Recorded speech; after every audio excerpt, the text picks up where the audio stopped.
नमस्कार दोस्तों, एक नई लर्निंग के साथ हाजिर हूं और आज किसी स्टॉक स्पेसिफिक लर्निंग में हम लोग जानने की कोशिश करेंगे एक फार्मा सेक्टर की कंपनी को जो मार्केट में आजकल धूम मचा रही है। आजकल मैं देखा हूं यदि चर्चा कर रहे हैं तो चर्चा के क्रम में हमारे सामने एक चैलेंज निकल के आती है। और पता है क्या है चैलेंज? चैलेंज है जो जहां पे सेंसेक्स में कह सकते हैं कि 0.39% तक की अभी तक के टाइम के बेसिस पे गिरावट रही।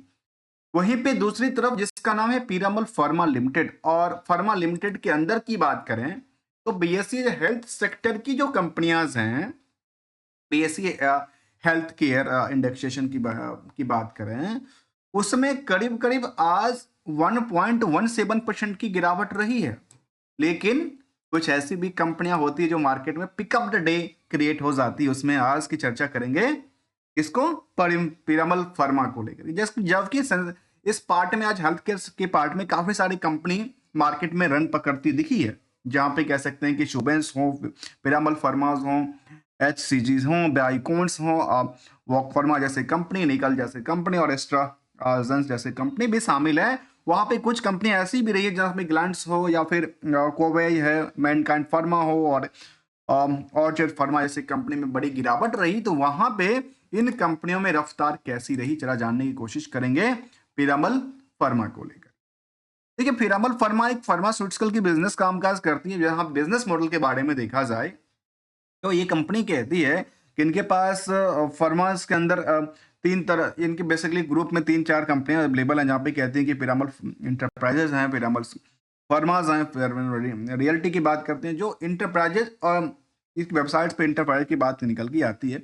यदि हम फार्मा की तरफ चलें तो इनका जो फार्मा का कारोबार है उसको लेकर कहती है जो कंपनी 17 ग्लोबल डेवलपमेंट्स जो है करीब 100 कंट्रीज में कंपनी कामकाज करती है।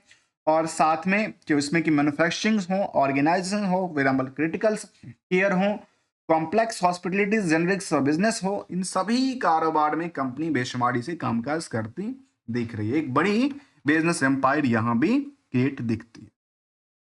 मार्केट के स्ट्रेटजी के मुताबिक जहां सेंसेक्स में सेंसेक्स की बात करें, पिछले आज की बात करें तो सेंसेक्स में जहां पे करीब गिरावट रही वहां पे इसमें 8 से 10% तक की नई खरीदारी, फ्रेश खरीदारी देखने को मिला है।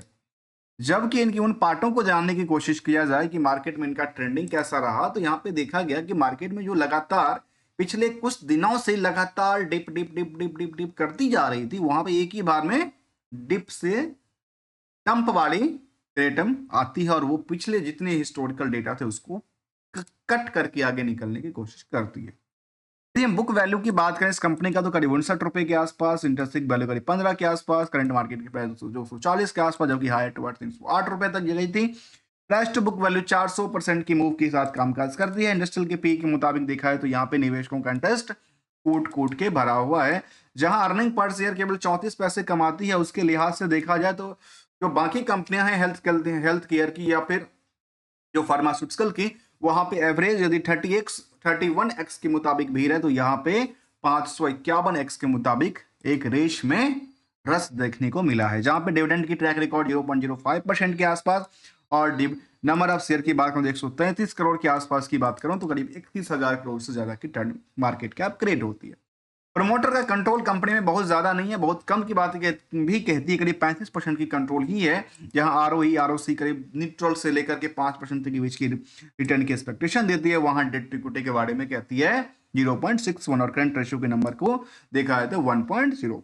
लेकिन देखिए, फार्मास्यूटिकल की इन कंपनियों में इन पार्टों को देखा गया और इन पार्टों को लगता है कि शायद कंपनी कामकाज तो काफी बेटर कर रही है, लेकिन ओवरऑल अपने बिजनेस में केवल 1% की सेविंग कर पाती है। और इसके मातब से देखा जाए तो इसको कह सकते हैं कि यदि 21% की मार्केट आउटस्टैंडिंग रही तो इसके मुताबिक करीब 1000% से जब 4000% से ज्यादा की बात यहाँ पे इसके मुताबिक क्रिएट हो जाती है। किसके मुताबिक?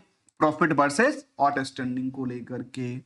जहां ट्रेंडिंग कहता है पीरियड ऑन पीरियड को लेकर के जो ईयर एंड ईयर बेसिस का लगातार जो ग्रोथ रेट था वो लगातार बढ़ रही थी। वहां पे पिछले 2 सालों में अप डाउन का सिचुएशन देखने को मिला क्वार्टर ऑन क्वार्टर डेटाबेस को लेकर के। वैसे ही ईयर एंड ईयर बेसिस का जो ग्रोथ रेट है वो लगातार बेटर करती जा रही है।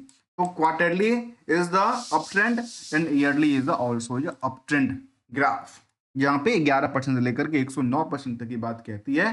तो क्यों नहीं जरा और पॉइंट को समझने की कोशिश करते हैं, तो समझ में आया कि ओवरऑल कंपनी के पास जो इंटरेस्ट की वर्डन है वो क्या दर्ज करती दिखती है। उसको लेकर कहते हैं कंपनी के पास जो अदर इंटरेस्ट की वर्डन है वो काफी ज्यादा है, और जो नेट इनकम पोर्शन जो 1% की दायरा में आ जाती है, उसके पीछे सबसे मुख्य कारण है कि इनके पास जो इंटरेस्ट की बर्डन है वो काफी ज्यादा इनको सताती है। ईयर ऑन ईयर बेसिस की ग्रोथ की तरफ देखा जाए तो सेल्स में करीब 15% तक की ग्रोथ की बात करती है, प्रॉफिट में 143% की ग्रोथ करती है, स्टॉक प्राइस में करीब 56% की ग्रोथ करती है। और मतलब ये तीनों एक ही दिशा में अभी फिलहाल क्या कर रही है, रेस में भागीदारी बनती जा रही है। जबकि रिस्क फैक्टर की बात किया जाए तो रिस्क फैक्टर करीब 3 महीने की बात कहती है। और कंपनी में जो बैलेंस शीट में हमने ये पार्ट देखा था कि यहाँ पे जो समरी डेटाबेस था, समरी डेटाबेस में हमने देखा कि नंबर जो है डेट टू इक्विटी को लेकर काफी कम आंकड़ा कहती है, केवल 0.61 का आंकड़ा कहती है। वहीं पे कंपैरिजन टू द यदि आप पोर्शन को देखते हैं तो यहाँ 1300 करोड़ के बदले कंपनी में 4000 से ज्यादा करोड़, मतलब 4700 करोड़ से ज्यादा की क्या है इनकी कर्ज दर्ज करती दिखी है। सारे के सारे फंड यूटिलाइजेशन कहाँ है, तो फिक्स एसेट्स में अच्छी खासी फंड है, बाकी कुछ फंड इनके मार्केट में अवेलेबल भी हैं, और कुछ कैश में आउटस्टैंडिंग पार्ट्स भी दर्ज करती नजर आई है।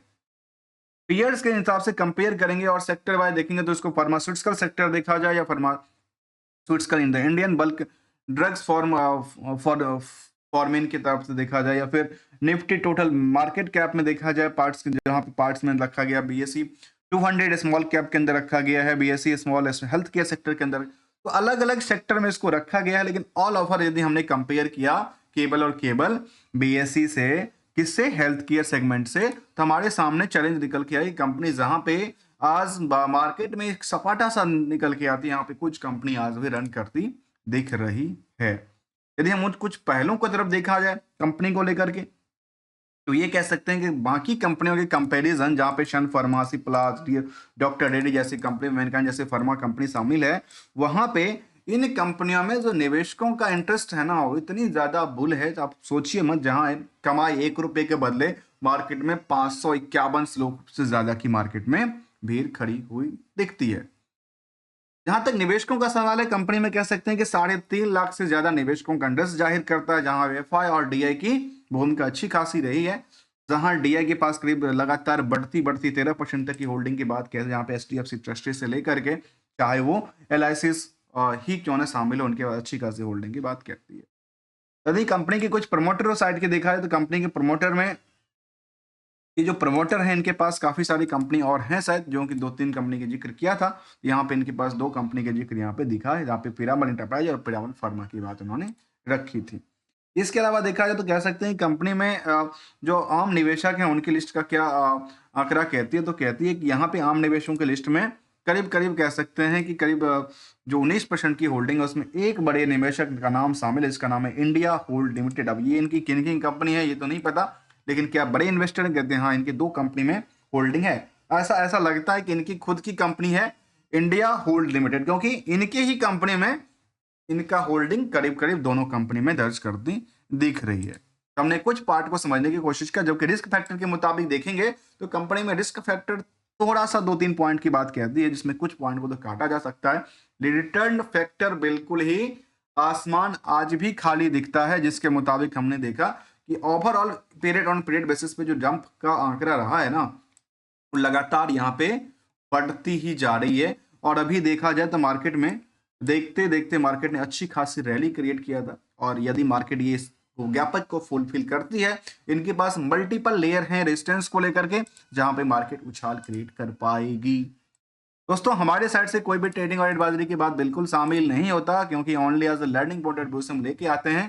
Comparison with the last period on period database को लेकर के देखा जाए तो पिछले 5 सालों में सेंसेक्स के कंपैरिजन इसकी स्टॉक प्राइस में करीब करीब गिरावट रही है, 0.5% की, मतलब 50% के आसपास की ऊंचाई और न्यूनतम लेवल पे देखने को मिला है।